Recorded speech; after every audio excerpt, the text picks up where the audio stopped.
Hi there, welcome back to another episode of Fire and Flair. I'm your host, Adriana Egan, and today we are going to be talking about if it's possible to meet people without the apps.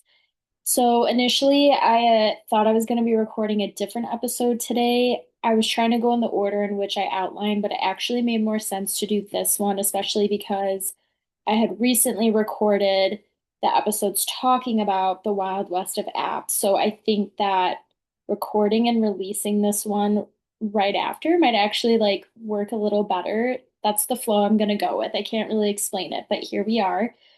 And for once, I don't look raggedy. So I was looking a little rough on the last couple. I look like a normal human today.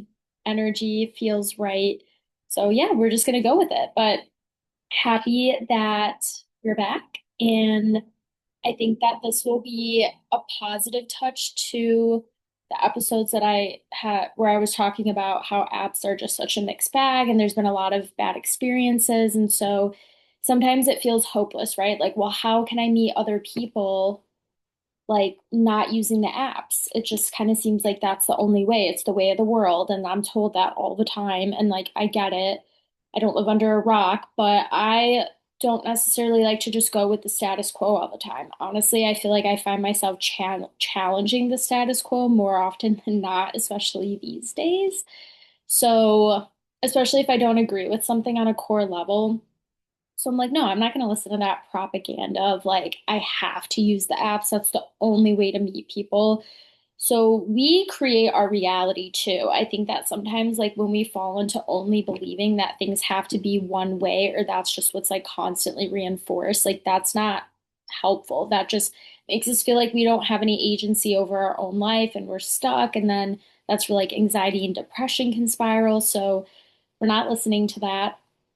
I am not gonna lie that it like is still challenging to meet people. I think the one benefit with the apps is that you're getting introduced to so many people like a lot more quickly than you would not using them, right? Like it's pretty easy to like start talking with people or get matches or have access to someone, even if it's just simply like messaging them. So it's like kind of that instant gratification and that it's like the quick turnaround of which we are able to talk to someone, meet them. The apps can expand our network in a way that it didn't before. Like maybe we just wouldn't have crossed paths in a traditional organic way with someone because our schedule just simply wouldn't have had allowed it. So we met them through the app. That's fine. Like but I just don't think it's the only way, especially if you've had bad experience with apps. It's something that you don't want to continue to just use like as one simple means to meeting people. So like I tried to get creative. And I think that we just honestly, like I'm gonna hold people accountable and call you out and say people are lazy now. People, especially working from home, like it's creates this stagnant lack of momentum. It's like, well, I just worked from home all day, so like instead of forcing myself to go out, I'm just gonna scroll on my app from the couch because it's easier. Sometimes it is. Sometimes we only get so many hours of free time in a day, in a week, but guess what? People still did it before the apps existed. So, like, again, no excuses. Like, you have to hold yourself accountable and look in the mirror and, like, figure out where you're holding yourself back. What are your blind spots? So, while the apps can be convenient and resourceful in certain ways, they definitely cannot be the only way. So, that's where I want to, like, have this discussion and, like, talk about different ways in which one could meet people again. Like I keep mentioning my emails open. I want to kind of open this forum up too. And just like, I'd love to hear if anyone has had success stories in their own dating life of like how they met other people, if you know a friend or just anyone with like a really cool love story of like meeting someone organically. Like I still have hope and believe it can happen. I actually deep down, I never like I hardly show it, but deep down I am such like a traditional romantic. I believe in all the old-fashioned notions of love. Even though it's just like my own personal hell believing in that as like an old soul in like this modern day where technology crazed world. But no, I believe in true love and soulmates, all those like romantic things. I don't know, maybe it's because I like Disney movies, but I am a hopeless romantic at heart. But I do keep my cards close. Like I don't necessarily like put that out there. I'm still very cautious in love, but like I want to believe that there's like a one true love for everyone and that it does exist and there's a happily ever after.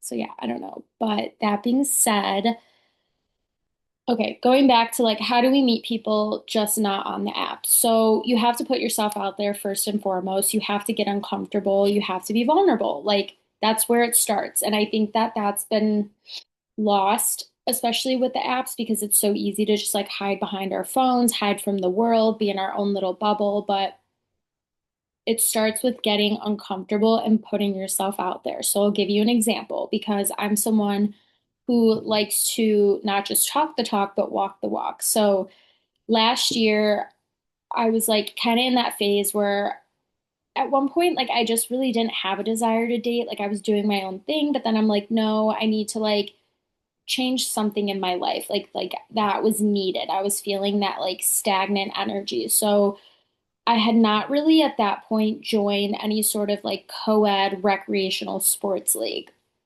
And so hobbies are such a good way to expand your network and meet people, whether it's for platonic friendships, possibly romantic.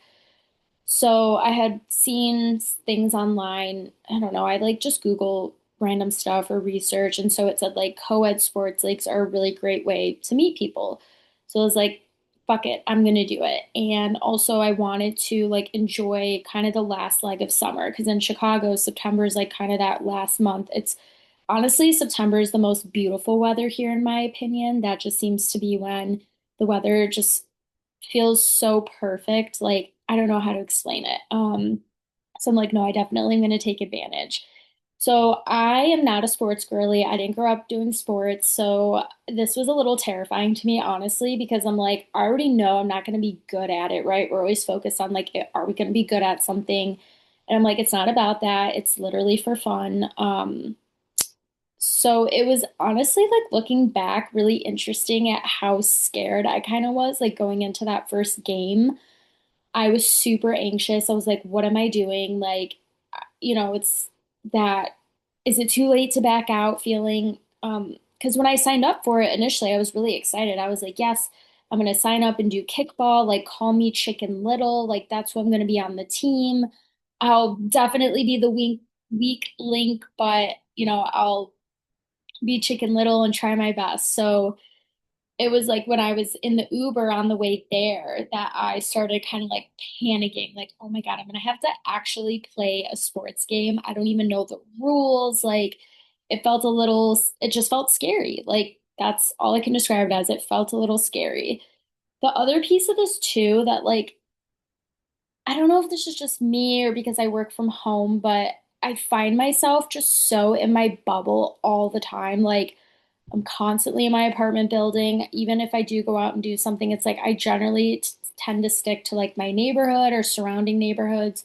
So I was like, no, I think that I need to like actually like get out of my bubble, my comfort zone, and like even expanding into going into a new neighborhood when you haven't like done it consistently all the time, it feels like such a huge lift, which is like sad. Because I'm like, this shouldn't be feeling like this much of a lift. You think I would be like traveling across the country or something. So that's when I knew like, yeah, it's time. This is needed. Like I have to do this. It's scary, but I'm gonna like push myself because we don't realize how much we get into our routines and our comfort zone, especially as we get older. We don't have that same like vitality of like life and trying things and not being afraid. So if you don't like practice doing it, it will only get harder as you get older. So anywho, all that to say, I was like, I'm literally going across the city to a whole new neighborhood. I'm trying this new sport. So I'm like, I know once that first game is over with, I'll feel better. It's always just like getting that first thing out of the way. So I got there, and the thing is, I'm not the only one like showing up. and having to put myself out there and do something I've never done. There were plenty of other people. Like, I think the nice thing with kickball too is it's like there's not a ton of like professional sports, or I'm sorry, kickball leagues. Like, it's not like volleyball or baseball where people have done this. Like, there's like actual leagues that people do as they're growing up or in school or in college or professionally. So, you know what I'm saying? It's not like there's a kickball league in high school. So it's one of those sports where more often than not, people are going to be going literally just to play for fun. So that was an advantage. I'm like, yeah, of course, if you're like a sports person, you may naturally be better. But at the end of the day, kickball is just kind of one of those like what's the word I'm looking for? Recreational types of sports. So no one is there to like be good or was good in the past. So I'd say kickball would be like a really good sport to start with, something kind of in that realm. And so of course, I'm not the only one that's feeling a little bit nervous. Like, what am I doing here? So they go through the rules and we're about to play and it starts downpouring rain. And so secretly I was like a little relieved because I just was like so terrified to like actually start playing, especially because each person is required to kick. So that in itself, it's like you're on the spot.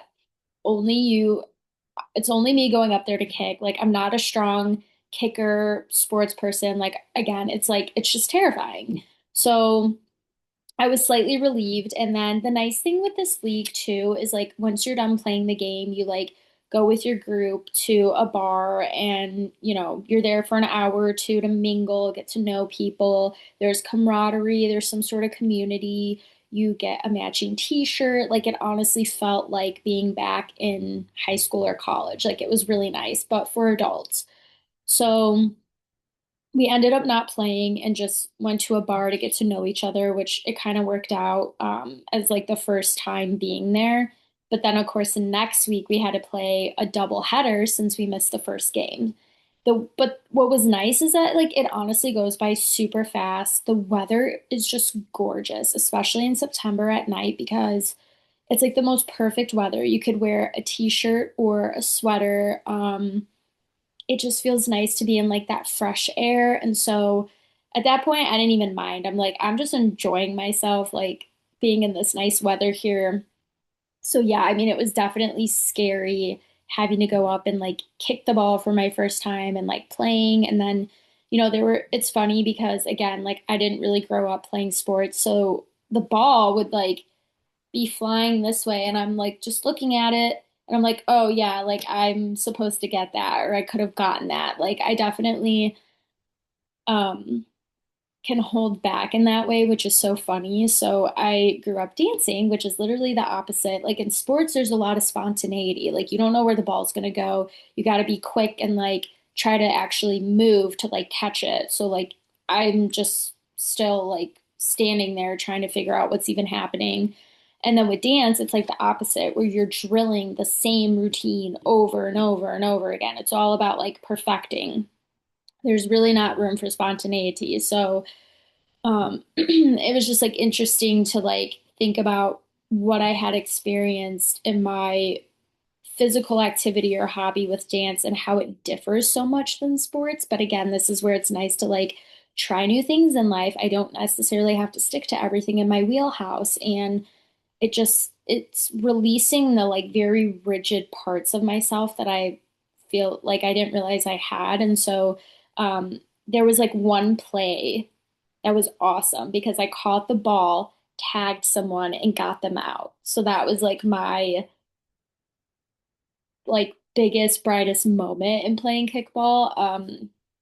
Yeah, that's like all I can say. But like I see now like where playing a certain sport can be addicting or why people like it is because when stuff like that happens, it feels so good. And it's like you're not planning for it.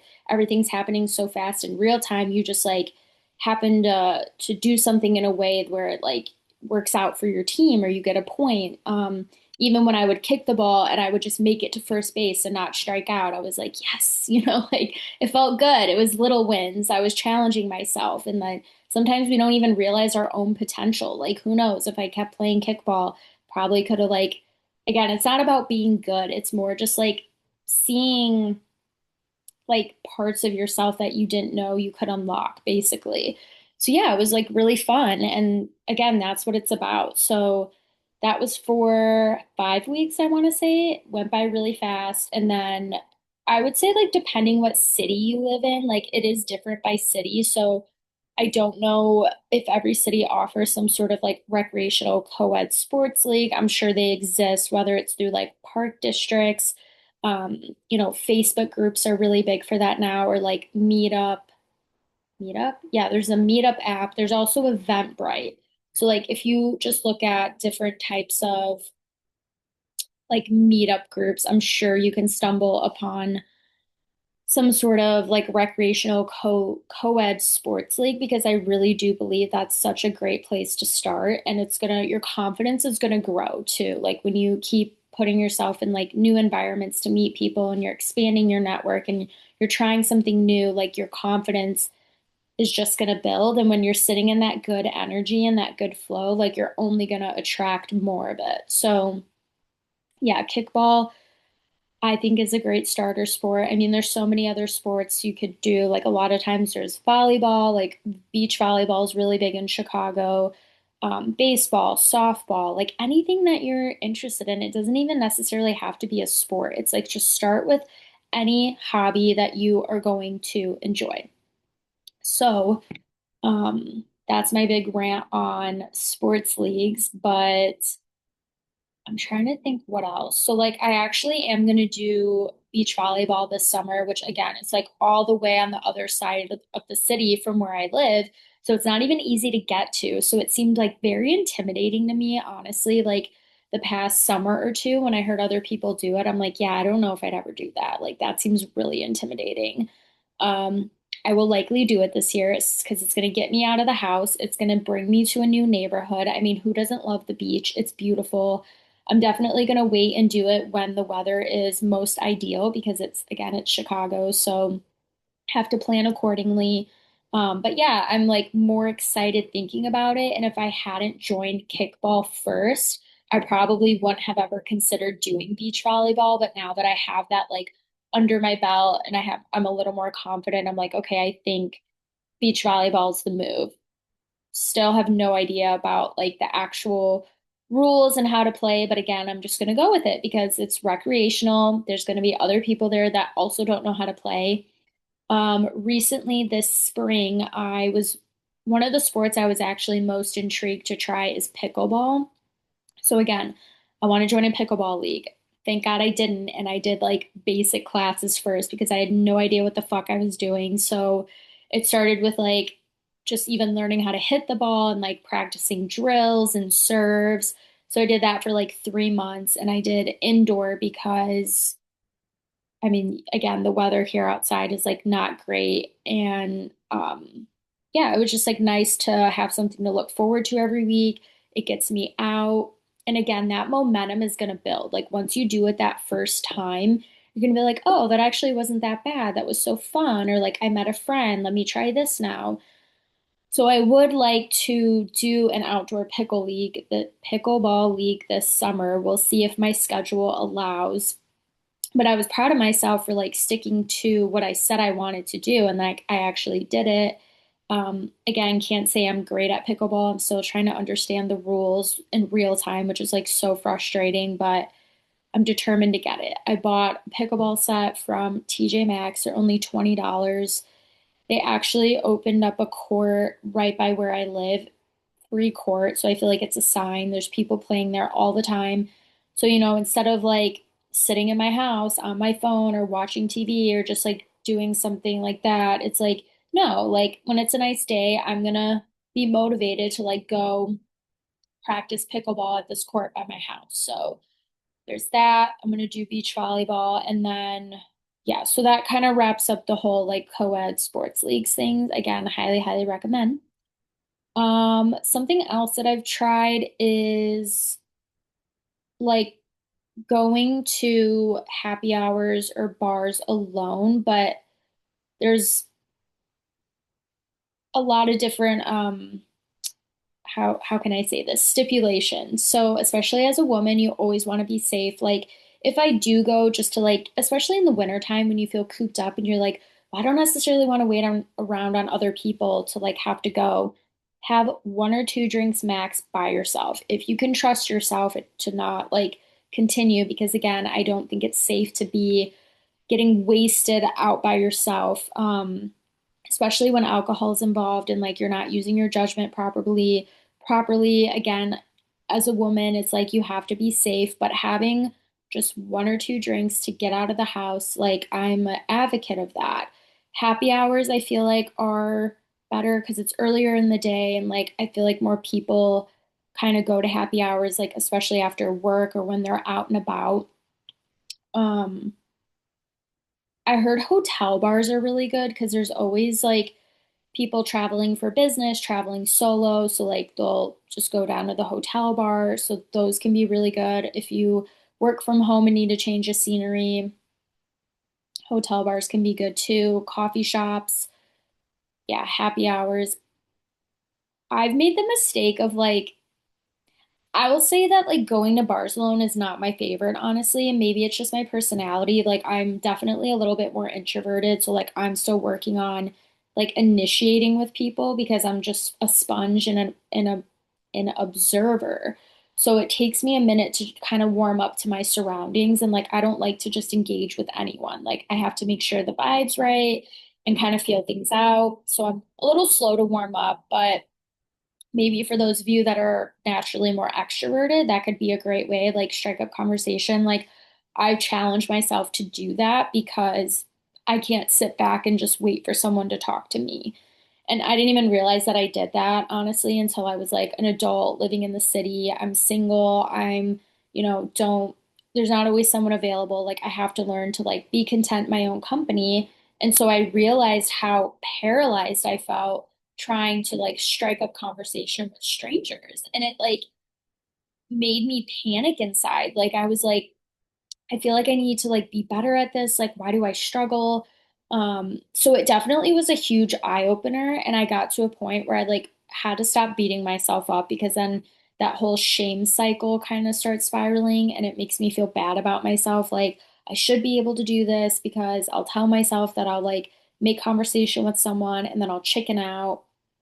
So you have to give yourself grace and start small. And that's still something that I'm working on, but like I have had to greatly build my confidence with like putting myself out there and initiating conversation. And that's something that I just really didn't realize I struggled with. Not even so much with, I'd say, like other women or platonic friendships, but absolutely like anything involving romantic relationships or someone that I find attractive, I just freeze up. So I'm still myself trying to like work through that a little bit, but again, it helps to, even if it's just the person next to you, complimenting them, asking them a question, like usually one simple question can lead into a whole conversation. So you'll pick up on if someone wants to engage or not. Like I would say generally, if people are there with other people, like they're not really trying to mingle with strangers. Like they're just doing their thing unless they kind of like open it up. But I'd say generally, like the people that you'd want to maybe get put feelers out to see if they're open to conversation are other people that are there alone.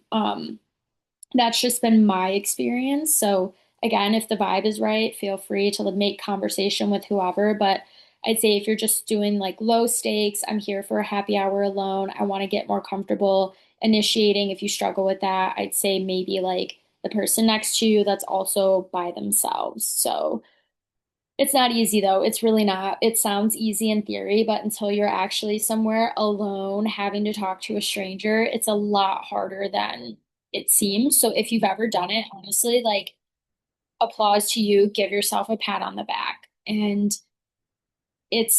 especially like, and the episode after this is going to be talking about people who try to give single people like the wrong advice and like especially when they're not even in a healthy relationship themselves or they're projecting, and it's just like you have to really consider the source and like think about if what they're telling you is actually like helpful information. So especially for those of you who've never actually like had to put yourself out there in this way with dating, like please like be mindful of like the advice and the criticism that you're giving single people. So just want to put that caveat there. Again, I'm going to have a separate follow-up episode to that. But going back to what I was saying, with, yeah, hotel bars, coffee shops, happy hours, I actually have a story. So, which this reminds me, I need to like get back out there with the coffee shops. However, my call schedule with work doesn't always allow me to freely like work from coffee shops. But when I have an opportunity, I definitely take it now. So this was back in February. We all know about like the winter blues and depression. And so I was not about to let the winter blues get to me, that's for sure. So I said, nope, today I am going to force myself to go to work from a coffee shop. Getting a change of scenery literally does wonders. I can't explain it.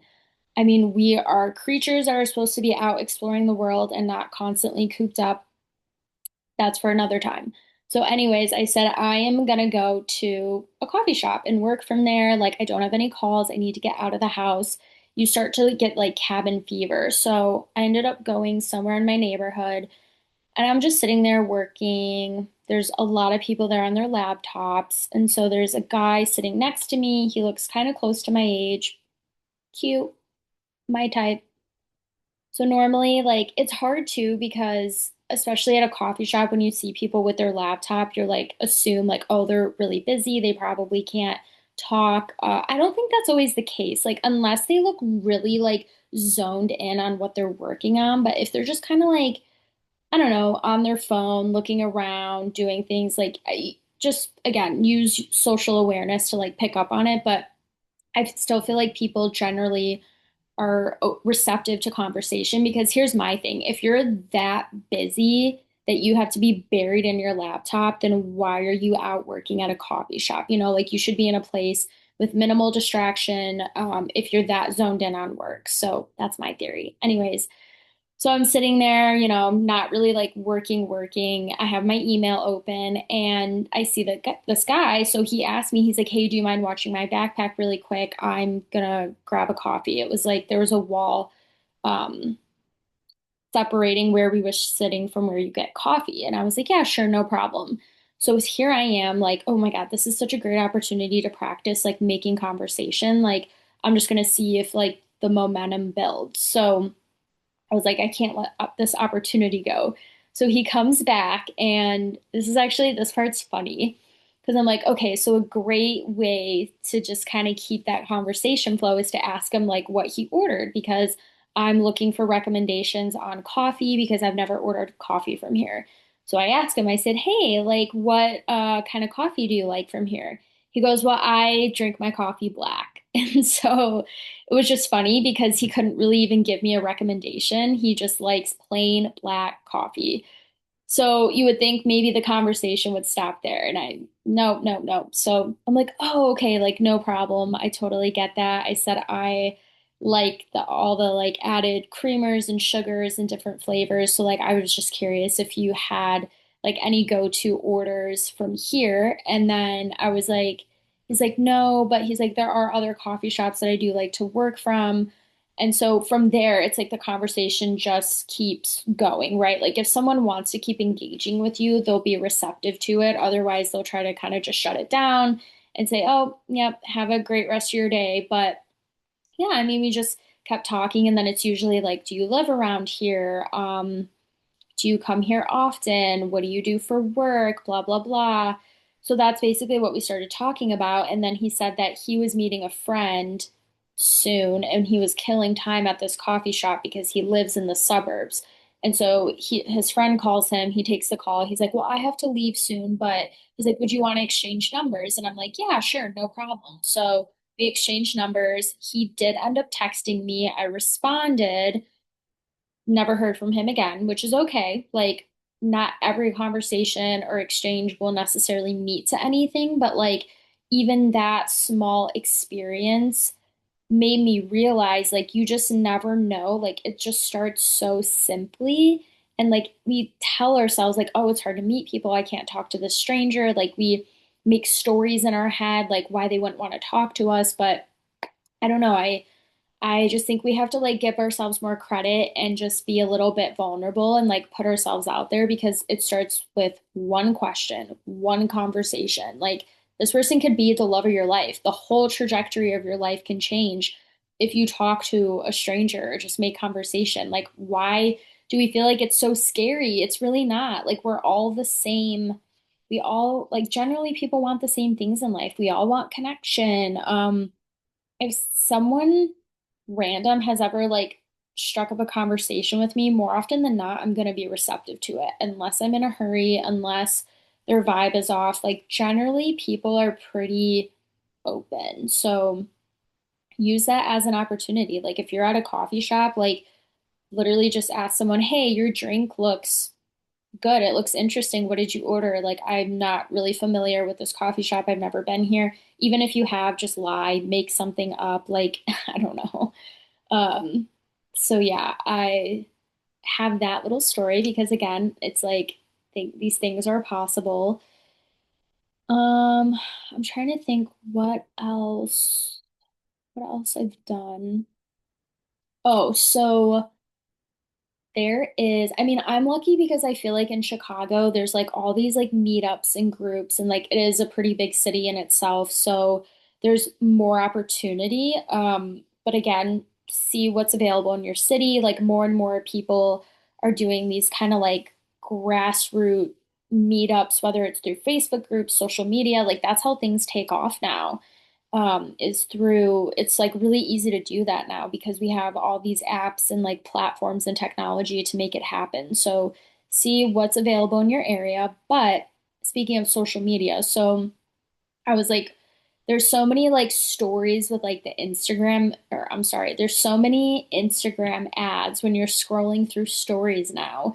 So I happened to see one and it was called Time Left, which is an app. And basically it's like they have these meetup groups for certain cities. I'm sure it'll keep expanding, but they had one in Chicago.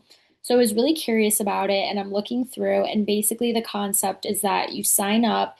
You include like your age, where you live, what you do for work, kind of some things about your personality, and then they try to match you with five other people and to do like a dinner party. So like sometimes with like bigger networking events, it's overwhelming because there's so many people. You're like, I don't know who to talk to. Like, I feel like I'm getting lost in a sea of people. This basically organizes a dinner party for you to meet people in a more kind of like intimate setting. So it's five other people, six total. So like I actually really liked this concept and thought it was super interesting. And but my hesitation was like, okay, this is newer. Is this like a scam? Like sometimes you never know with things nowadays. So I'm like, is this some sort of like scam? Is it legit? I don't know if I should sign up for it because you do have to pay too, like for a ticket. So I'm like, I don't know. Again, I'm pretty risk adverse, so like I didn't end up doing anything with it. And then I had seen a friend who told me that she tried it and she's like, it actually was really cool. Like I met great people, like it was a legit event. And I'm like, oh my God, amazing. Like I have someone who's actually been through it that can attest to using it. So like I know it's not a scam now. Um, so I was like, fuck it, I'm gonna try it. So then I ended up doing it back in February again when like everyone's kind of in their like winter hibernation slump. So I will say it's a little bit on the pricey side just because you pay like $30 for the ticket, you pay for the dinner, maybe transportation if you drive or not. So by the time everything was said and done, it's like almost $100 for like the ticket, the dinner, tip, transportation. I still think it could be a great way to like meet someone, even if you do it once in a while. So like I haven't done it since then, but I was thinking about it again. And so even if you kind of like are like, okay, it's worth investing this much money in this activity if it's like once a quarter, like every 3 months or something.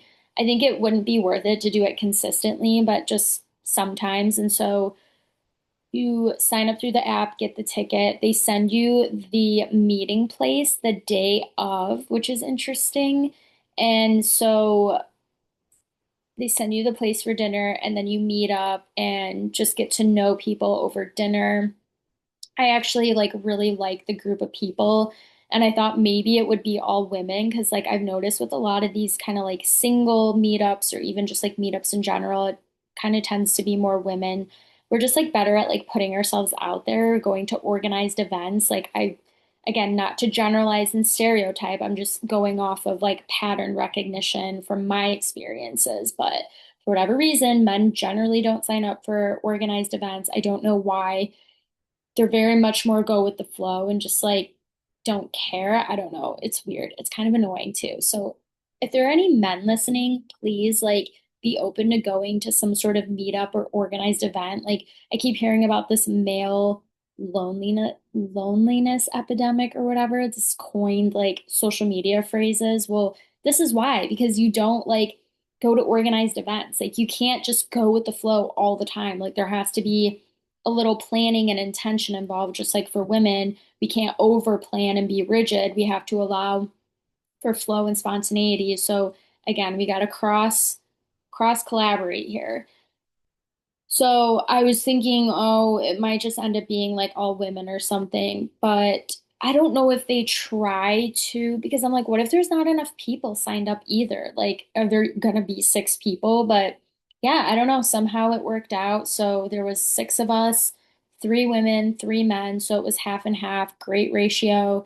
And then we just had conversation. I mean, obviously you kind of gravitate towards like one or two people more, but we had really great like table conversation. And then at the end, I mean, you can exchange like phone numbers or social media with someone like directly that you want to continue talking to, or you can do it in the app. So it'll ask you like who you would want to connect with. If it's a match, then you'll know, and like it'll tell you through the app too. So I think I ended up connecting with like three of the people, and like the two women, other women in the group were great. We exchanged numbers. Haven't seen them since, unfortunately. That's like the other part I think that's challenging too. It's like I feel like people will go to stuff, but it's the consistency and the follow-up that also lacks too. Like, I don't know. I just feel like things fall flat.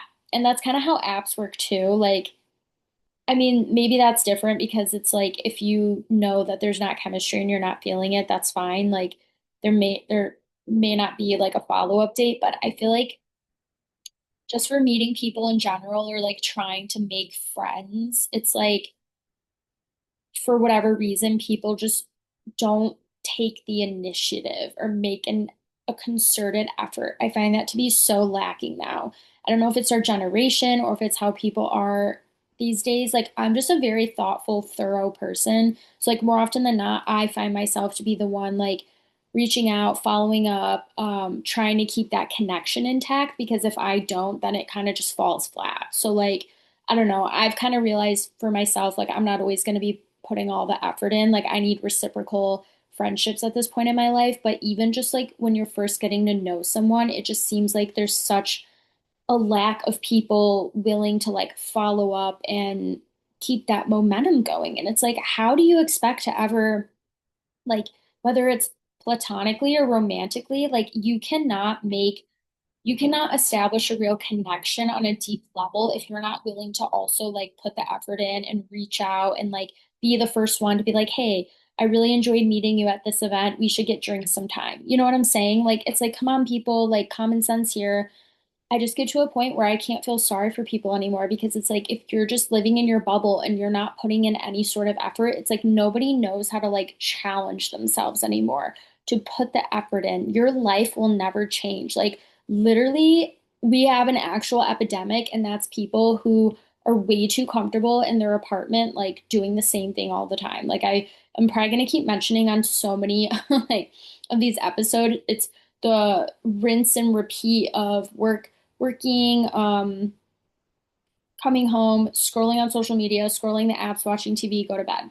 Do you want that to be your life? Because your life will never change. You will never get what you desire if that is what you're living in, especially when you're too comfortable. Like I see all the time on social media that we're like glorifying the fact that we like to be in our own company and be at home and be isolated. And don't get me wrong, like I'm an introvert. Like I need my time to recharge. I need my Sundays at home to recharge and like recharge my batteries for the week, do what I need to do. I can't be like running like the Energizer Bunny all the time. I live alone. I love my peace. Like there is absolutely nothing wrong with that. Like I've encouraged everyone to like live on their own. However, we cannot get so comfortable just in our routine and in our own space. Like we're almost too comfortable in solitude, which I think is a what's the word I'm looking for, result of COVID. I don't like it. I don't like it. I think it feels off. So, especially if you're like someone in your 30s and you really, really want to get married and you really want kids, like don't waste these years fucking sitting at home doing nothing. Like I can't stress that enough. Like you're gonna have to put yourself out there, get uncomfortable, be vulnerable, reach out, make the effort. That's where it starts. Like if you're so passive in your own life, that's what you're gonna get. Like you're never gonna reach the next level. You're never gonna attain, you're never gonna live your life to the fullest. Instead, you're gonna be watching other people live their life on social media. And I can tell you right now, that is something I refuse to do. I will not. I will be the one creating content and putting it out there, not sitting back and watching other people live their life. Because anytime that I catch myself in those doom scrolling days, which they're very few and far between now, my mood drops significantly. I feel so bad. I cannot get myself to do anything else. It's like you literally are falling into a rut. Like it breeds stagnation and it's so detrimental to us as human beings. It really, really is. So I just refuse to like fall into that anymore. I'm reevaluating so many things in my life because actually, it's interesting. When I was at this time left group, one of the girls said how she works from home and she doesn't have an office she can go into because everyone is spread out remotely. So she doesn't even have like a main hub in Chicago that she can go to for an office. And she's like, I'm honestly considering changing my job or going to another company simply so I can go into the office and have some sort of socialization, which is wild. You know what I mean? Like, I haven't considered finding a new job for that reason necessarily, but like I get why people would be at that point. Um, but then it's like, I don't know, like I was telling her about all the things I was doing with like kickball and how I wanted to join pickleball and I was doing the free trial for ClassPass and I've done salsa dancing. She's like, "Oh my God, you're so active."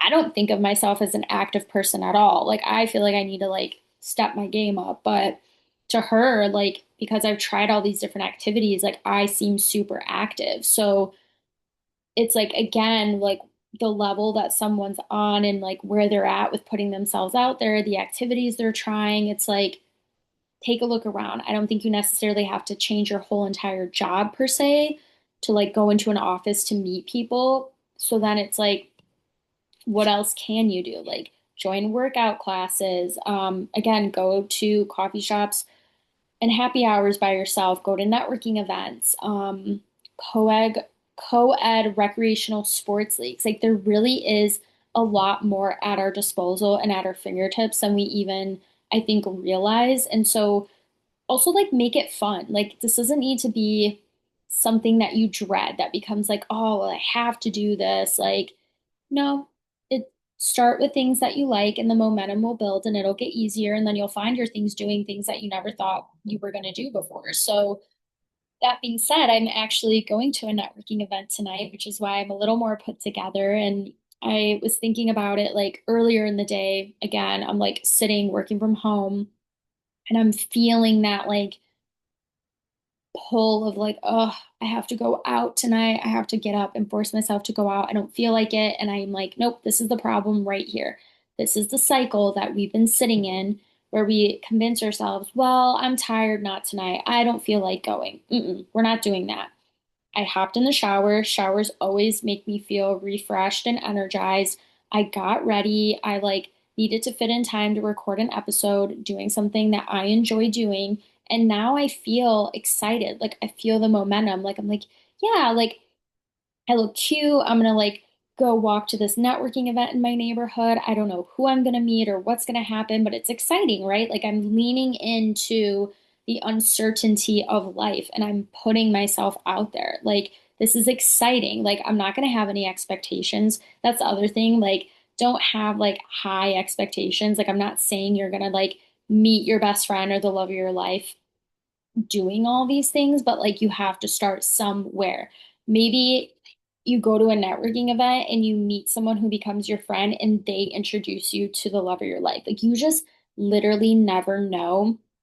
And that's the other part too with like trying to meet people outside of the apps. And like I wish I would have known this sooner, but like always be expanding your network. Always, always, always. Like I know someone who I mean, their job helped with this, but like they know someone for everything. Like there's always that person that like, oh, I know a guy for this, I know a girl for this. Like I can get us into this place, I can get this for free.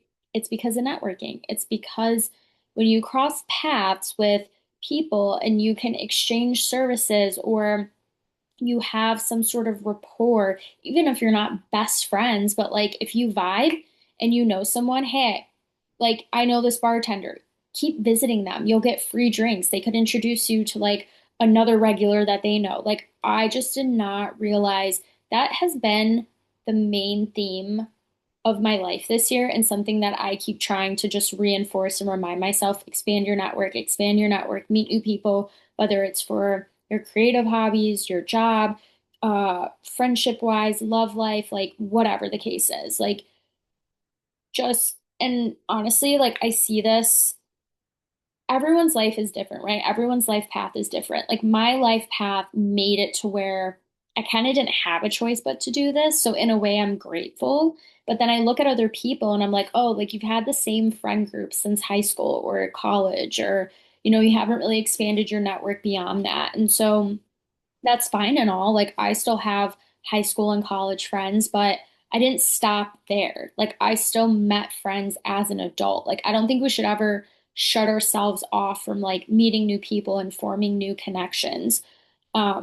Depending what stage of life you're in, sometimes it's harder. Like I get it, but no, like even if I have a significant other, even when I have children, like I always need to be meeting people and expanding my network. That is huge. It's a different life skill. Like it's going to unlock so many new opportunities and experiences in life. Like, for example, my building has been great for me to meet people. I don't know what it is, but it's like great if you're a single person, especially when you have amenities like a pool. It's much easier to meet neighbors and get to know people around the building. I also work from home, so like I'm always around and like seeing people.